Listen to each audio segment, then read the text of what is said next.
actually a root cage. It's so that once you dig the hole out, you put this in first, and then it protects the plant from the gophers. So the first step is everyone's gonna have either a bucket or a container of some kind. The first step is you're gonna scrape aside the compost to expose the cardboard.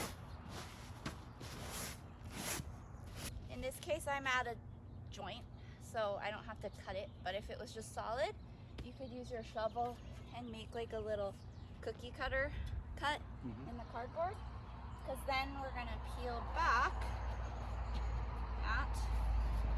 Then I'm actually gonna use this bin to collect the soil that I dig from the hole, because that's all the weedy soil that we're trying not to disperse onto this nice clean compost.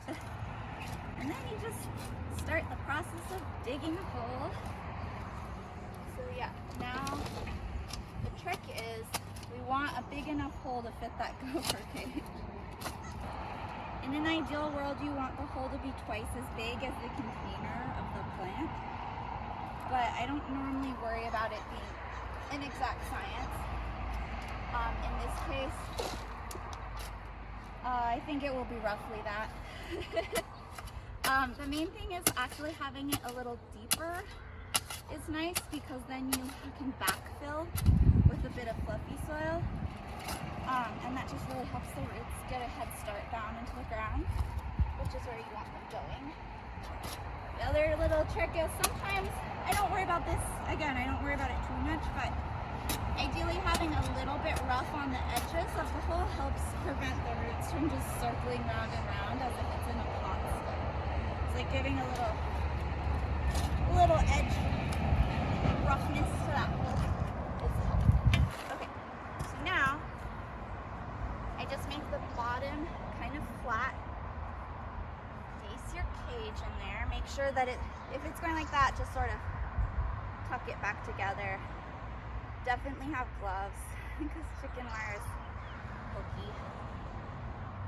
And then as you hold this in place, you want this basket, you can see it's kind of pretty much level with the soil. I don't want it like showing because it's gonna detract from the aesthetics, and it doesn't really need to stick up.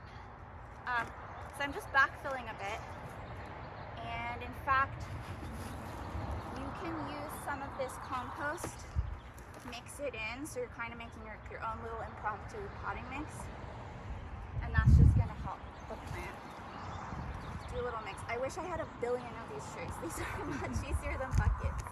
So yeah, just backfill with this little mix you made, and then sort of stir it around and get it through the holes of the chicken wire, because the other thing you're trying to do is prevent there from being like big air pockets in the soil, because if you have that, it's going to dry out really fast, and when the roots hit an air pocket, they're going to dry out. So this is really like, take your time. I'd much rather it go slower. Don't worry about speed. So just sort of, yeah, stir it through those holes and make sure there's like good amount of soil getting everywhere it should. Okay, so now once you have your plant, I like to grab it by the rim and kind of put my fingers, so the stem is going to go through my fingers, so I'm kind of holding around the base of that plant. This one, I'm just going to very gently sort of uncurl the bottom. Okay, that's good, and then just super gentle little rub on it. Now that goes in. Okay. So the other goal is you want the soil level of the plant to be pretty much even with the existing soil level. It's okay if it's a tad lower. And then yeah, you just keep backfilling, tucking it in, lifting the leaves up, and filling in. After we plant stuff and everything's all in the ground, that first watering is really, really critical. You want to absolutely soak your plant, because that will just help settle all the soil in nice against the roots. and as long as you're not watering it so like all the soil's washing off it, if you're watering it so you're kind of spreading it out and just letting it soak in, moving the watering wand around, you really cannot overwater on that first water.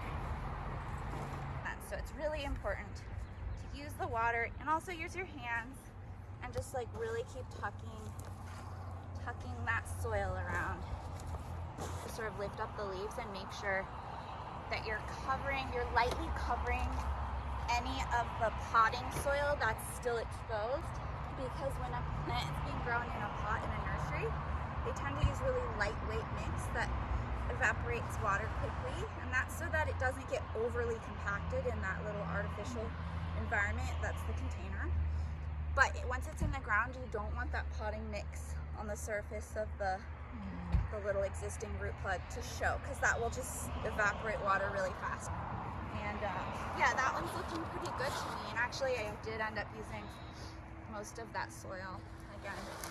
When you put the cardboard back, you're gonna either tear or fold, but put it around your plant, not on it, obviously.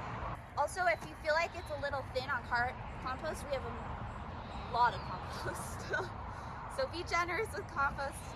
I'll probably just go and grab another chunk and put it right here. I'll hide that. Yay, plant's done.